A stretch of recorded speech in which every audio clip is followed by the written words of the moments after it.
Till in 1888, Richard Mansfield played Dr. Jekyll and Mr. Hyde in a stage production at a time when Jack the Ripper was murdering women. A theatre-goer wrote to the police accusing him of the murders because his stage transformation from a gentleman to mad killer was so convincing. That sounds like a publicity stunt. Technically we don't know he wasn't Jack the Ripper. He then went on to replace Ian McKellen as Magneto. It's a shame time travel isn't real. I would love for a chance to see these historical or ancient actors perform. The style they used and the way theater worked in general, the greatest compliment a thespian could ever receive. These people now treat Joffrey's actor like shit. Sounds like a PR stunt. There is no higher praise than being accused of being a bot. Kudos to this dude for his acting chops. Yes, hello 911, I think Michael Mondo might be a killer. Well, you see, he played this dude named Vaz in a video game. OOP call lost connection, I guess. As John Lovitz, acting. It used to be that actors were considered some of the lowest people in society because they were so convincing on stage that people believed they couldn't be trusted. The opposite of how we treat them now. John Douglas did an interesting analysis of the Ripper crimes from an FBI investigatory perspective in cases that haunt us. https://en. Wikipedia.org/wiki/the_cases_that_haunt_us #text equals in %20 this %20 book %2c %20 Douglas %20 explores the %20 death %20 of %20 Johnbon %c3 %a9t %20 Ramsey. Short summary is he does not consider all the canonical letters from the Ripper genuine, restricting himself to the From Hell letter, and his perspective is pretty compelling. This is further underscored, in my opinion, by the use of language in the letter.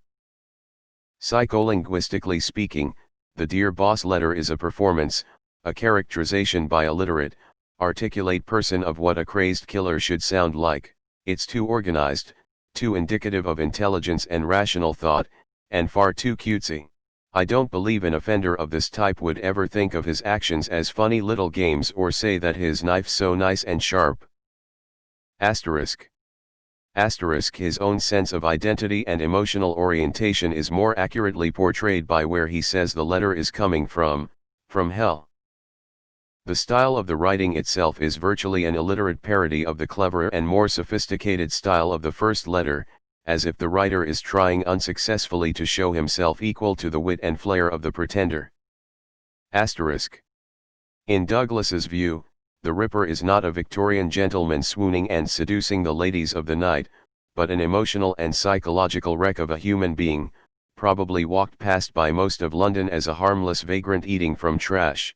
The kind of crazy homelessness people even today are trained to ignore, but for whom even a prostitute would have to tolerate. A John's a John.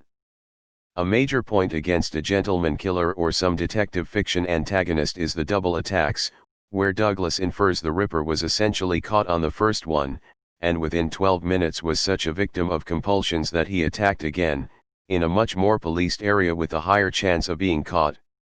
It's unlikely anyone with a semi-normal risk assessment could shake off near discovery and risk such a compromising pattern of behavior if they weren't slaves to an emotional state that compromises their ability to function. Douglas uses this logical rubric to dismiss the majority of proposed suspects, with the basic sensibility that someone who can commit these kinds of acts cannot filter back into society, cannot maintain normal human relations or a mask of sanity long enough to, say, be a reliable tradesman or a doctor or a member of royalty. Their pattern of behavior is too self-destructive psychologically. Normal people can't gut other human beings sadosexually, take a shower, and go about their lives passing as a sane human being. Some serial killers do, but they are highly organized. Everything in the Ripper methodology suggests otherwise. Anyway, Douglas attributes Scotland Yard's own assessment as most likely, one of the Polish Jews imprisoned in an asylum who died around the time the canonical killings ended. Richard Mansfield S.U.S. This was a big part of the late 80s Michael Caine miniseries. His transformation into Michael Fassbender is even more impressive. Corn Pop was a bad dude. And then that theatre-goer formed the first homeowners association in the world. Man, people have been soft as baby thighs forever. There was a mini-series in the 80s, really just a two-parter if I recall, in which Michael Caine was hunting Jack the Ripper and they had Armand Assante play an actor who is suspected of being the Ripper because of his convincing on-stage transformation to Hyde, which they show in the film. I don't remember if he was playing Mansfield explicitly, but he was certainly inspired by Mansfield. I only saw it when it originally aired on CBS, so I don't remember if it was called just Jack the Ripper or if they tried to be clever and called it Trail of the Ripper or something. I could do some Googling later and probably find it, but, late 80s, CBS, Michael Caine, Armand Assante. Shouldn't be too hard to find. Karen V. That's some quaint shit. Oh yeah. He killed it? The point of Dr. Jekyll and Mr. Hyde was to say that criminals don't always look like a hideous monster, they are the same person, hidden away in Dr. Jekyll's mind. At the time, the going theory was that evil would manifest itself on the person's appearance. It's interesting, and racist, to look back at the old sketches from phrenology, facial angles, and the other theories from Lombroso regarding the physical traits of criminality. It must have been very scary to the readers and theater-goers to realize that monsters can hide in plain sight and might be the person you least expect. I think the greatest takeaway from this is that there have always been absolutely dumb as a fucking brick idiots living among us. They alluded to this in the TV miniseries Jack the Ripper, 1988, https://www. imdb.com/title/tt0095388/ with Michael Caine and Armand Assante. Here's the scene. https://www. youtube.com/watch v=jr7xicb7us4 dash. Carrot, I don't know what the bloody bit at the end is all about. I can bet it was a Karen. Yelling plays cause people to become serial killer. So you're saying his acting was criminally good? Wrote, smiley face. Dear police, I hope this letter finds you well. I have a matter of the greatest urgency. Blah blah is Jack the Ripper. I will confront him after I post this letter. Please send a Bobby. Regards.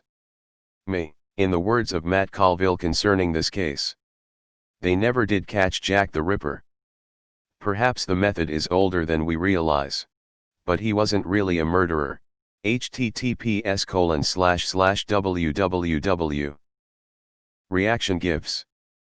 com/wp content/upload/2013/01/acting. GIF. That's incredibly high praise. The modern equivalent in my mind would be William Atherton portraying Walter Peck. Great actor who did a wonderful job. Imagine being that fucking pretentious. Good lord. Stupid people are timeless. I like how if that happened today we'd say the person who called the cops was amazingly stupid. But because this happened in history, all anyone says is what a great actor. I love how that was the standard for evidence in the 19th century. Wow, goes to show people back then were just as stupid. It's called method acting. Must be another 2 months past if this story is until again rolling on the floor laughing. I played Renfield in a pretty great production of Dracula and a reviewer said my performance made her genuinely concerned about what might be lurking in my head. Pissed me right the fuck off. Interesting. So some random fool sends a letter to the police? Till something so lame I forgot about it by lunch. Reminds me of Hot Fuzz. People are fucking stupid. Whatever busybody called the police sounds like real pain in the ass. Do we have any nicknamed, active killers at large right now?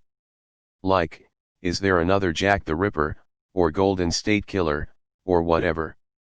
There certainly are a bunch of unidentified, https://en. Wikipedia, org/wiki/category unidentified_serial_killers, ones, but any that are still murdering people. Well, it could have been him. I don't believe there's any solid evidence on who the real killer was. Maybe this guy was a pure method actor and killed those prostitutes in order to get into character.